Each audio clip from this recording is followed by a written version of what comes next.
Let's move on to Eddie. His legacy speaks for itself. He's widely considered one of the most gifted wrestlers of all time. What can you tell us about being around Eddie during these kind of early days for him?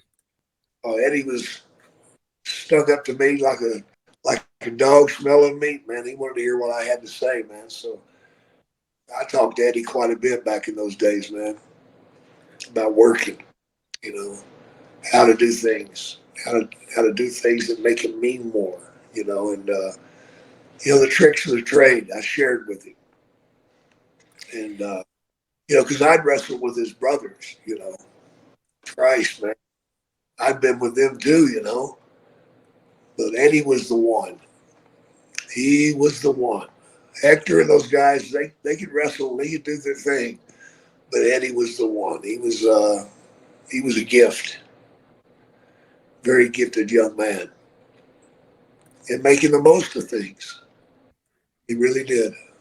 But working down there, man, was always an experience because the fans down there, they took shit seriously, you know, Yes, they did. and the lack of security. Of course, it's kind of hard to secure anything when you got 1,000 people or so trying to get to somebody.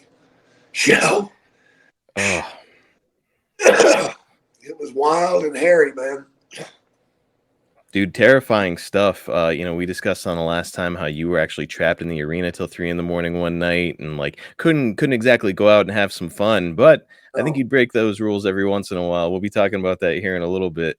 yeah. Jake, there's something happened in this match in San Diego that I think that we have to at least touch on. Later on in Eddie's career, he's going to go on to be a baby face who cheats in his matches with WWE. So, for example, he'll throw a chair or something to Kurt Angle in the ring while the ref isn't looking, and then lay down like Kurt Angle hit him.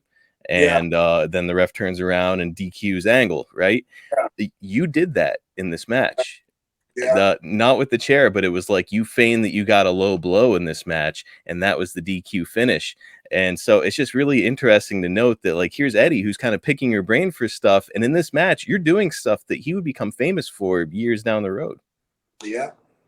Yeah. He listened, he watched, he soaked it up, and he used it. That's what he's supposed to do.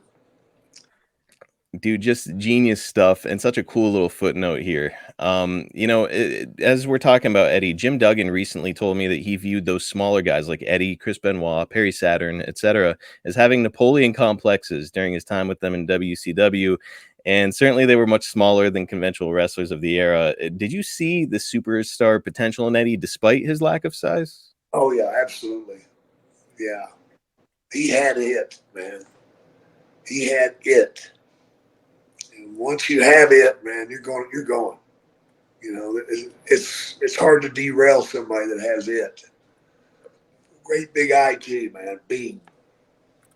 You can tell the X Factor, and Eddie damn sure had it out of the gate.